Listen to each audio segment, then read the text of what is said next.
Soy María José Pérez Páez y hoy os quiero hablar de una cuestión clave que en la actualidad no se le ofrece la atención que merece, como es la salud afectivo-sexual en las aulas, la asignatura pendiente. Cuando pensamos en cómo acceder a formación sobre salud afectivo-sexual, en la actualidad disponemos de dos vías principales para poder acceder a ella.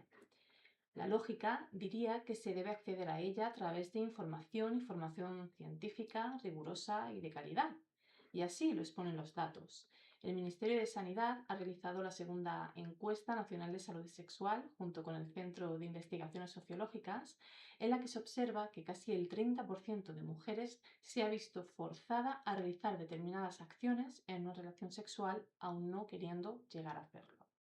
Otros datos destacables es que el 27,5% de la población masculina admite consumir prostitución mediante el pago de este mal llamado servicio y que el consumo de pornografía en hombres es del 71,9% frente al 24,9% de las mujeres, siendo más frecuente el consumo en edades de 25 a 34 años de edad. La misma encuesta arroja el dato de que el 91,1% de la población encuestada considera que los centros educativos deben impartir educación afectivo-sexual durante el periodo de enseñanza obligatoria. Es decir, la población reclama este tipo de enseñanzas y lo ve necesario.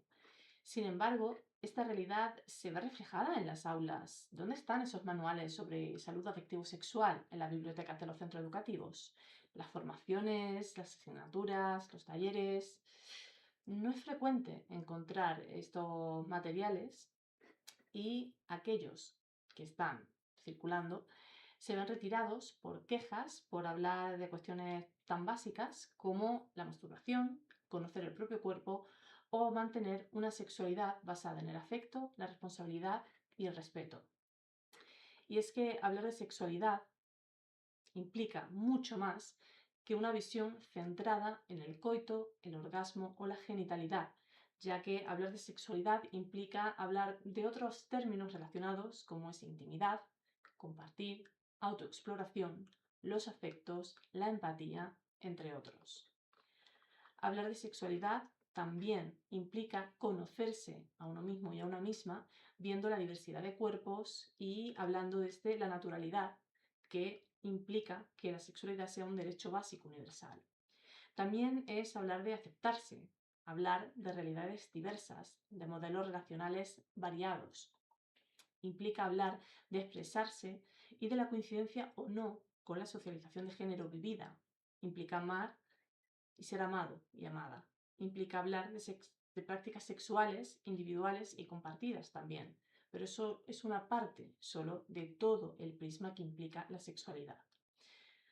Inevitablemente hablar de sexualidad es hablar de autodeterminación, libertad de opinión e independencia.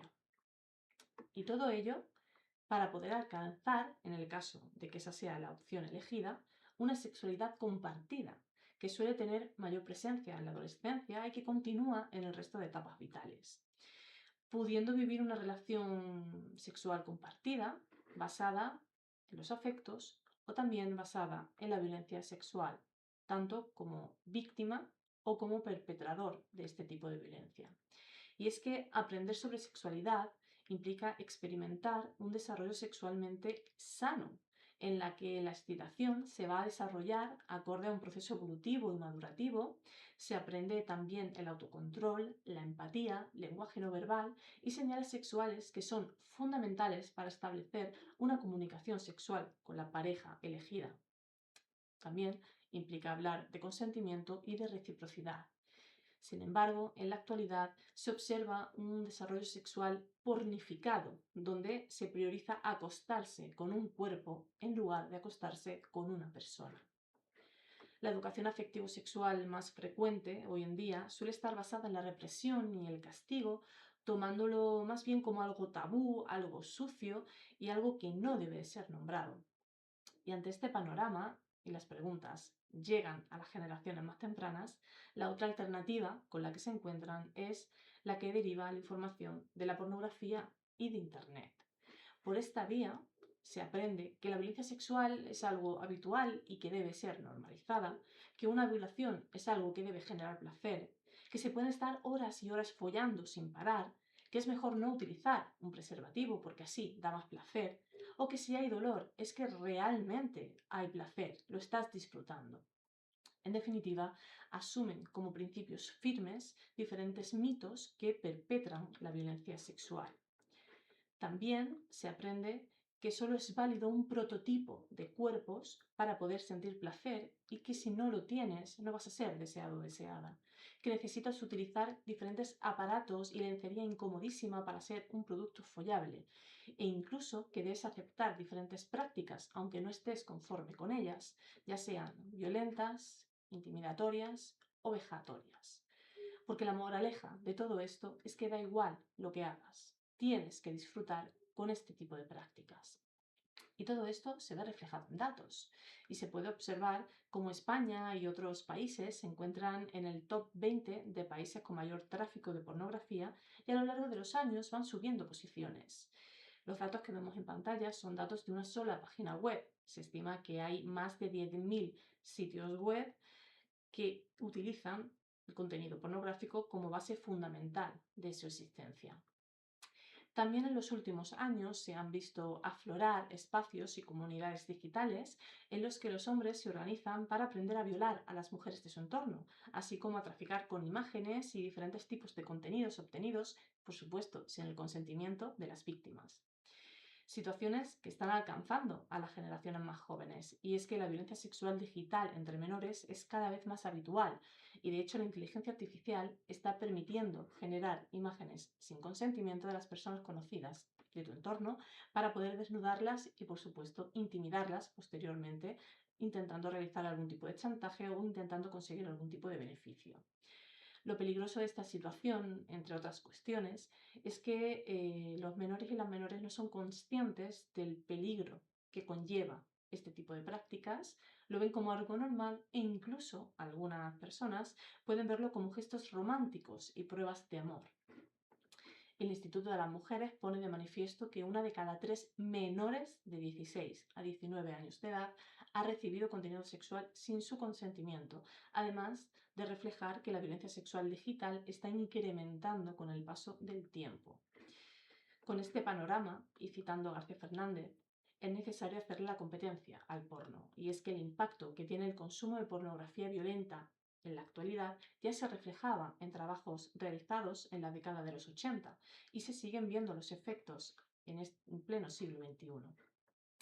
Porque es necesario entender que hablar de salud afectivo-sexual es más que hablar de una enfermedad de transmisión sexual o de prevenir embarazos no deseados. Eso es una parte importante, pero también implica hablar de autoconocimiento, de diversidad de cuerpos, de elección, consentimiento y aceptación.